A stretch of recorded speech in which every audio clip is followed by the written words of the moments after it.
जब लक्ष्मण को मूर्छा आई और भगवान ने सोचा कि मेरा ये सबसे बड़ा संकट कौन हर सकता है। देखो भगवान सबके संकट हरते हैं, भगवान के जीवन पर संकट आया तो उन्होंने किसको पुकारा? उन्होंने हनुमान से कहा कि तुम जाओ और संजीवनी लेके आओ। तो जब आकाश में हनुमान चले तो सूरज निकला हुआ था। आकाश में तो सूरज होता ही है, दिन कभी डूबता नहीं है। हमारी माँ पृथ्वी हमें गोदी में लेकर हमारे पिता सूरज की ओर से पीठ कर लेती है। माँ को दोष दे नहीं सकते तो पिता को दोष देते हैं कि दिन डूब गया है। दिन कभी डूबता नहीं है, दिन तो निकला रहता है। सूर्य कभी अस्त नहीं होता। कैलाश भैया ने गाया, क्या कभी अंबर में। तो बेटा सूरज कभी डूबता नहीं है। तो सूरज आकाश में मिला, और अगर सूरज इधर निकल जाता जहां लक्ष्मण लेटे हुए थे तो भगवान के जीवन का सबसे बड़ा संकट आ जाता। उनका भुजा जैसा भाई, जिसे वो अपनी भुजा कहते हैं दाहिनी, वो पृथ्वी छोड़ जाता और भगवान सहन न कर पाते। तो इतना बड़ा काम करने गए और कितने ताकतवर थे, पंच तत्वों में से एक पवन के बेटे हैं। सूरज से मिले तो उन्होंने कितनी विनम्रता से बात की। रवि भाई सूरज से बोले, हे सूरज इतना याद रहे संकट एक सूरज वंश पे है।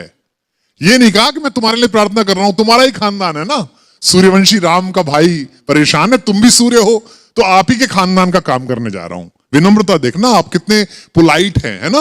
ये सूरज इतना याद रहे संकट एक सूरज वंश पे है। लंका के नीच राहु द्वारा आघात दिनेश अंश पर है। मेरे आने से पहले यदि किरणों का चमत्कार होगा तो सूर्यवंश में सूर्यदेव निश्चित ही अंधकार होगा। क्या बात है? कितना प्यार से बोल रहे हैं देखो आप।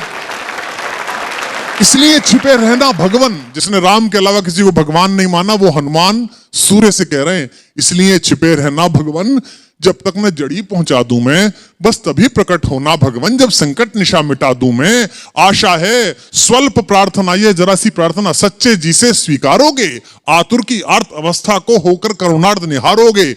8 लाइन की विनती के बाद धीमे से अपना विजिटिंग कार्ड दिया सूरज को।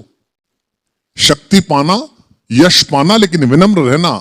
आशा है स्वल्प प्रार्थना ये सच्चे जी से स्वीकारोगे, आतुर की आर्त अवस्था को होकर करुणार्थ निहारोगे।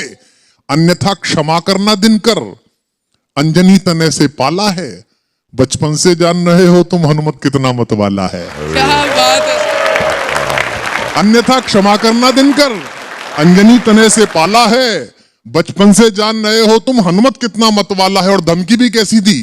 ये जो रवि भैया खड़े हैं ना आपके बगल में, इनके इलाका जहां से शुरू होता है वह धमकी ऐसी दी जाती है कि इतना गोली मारेंगे कि खोखा बेच के करोड़पति हो जाइएगा। लेकिन हनुमान जी ने कैसी धमकी दी, कितनी विनम्रता से। ऐसा कोई नहीं बोलता, ऐसे बनना सब। आशा है स्वल्प, अन्यथा क्षमा करना दिनकर, अंजनी तने से पाला है, बचपन से जान रहे हो तुम हनुमत कितना मतवाला है। मुख में तुमको धर रखने का फिर वही क्रूर साधन होगा, बंदी मोचन तब होगा जब लक्ष्मण का दुख मोचन होगा।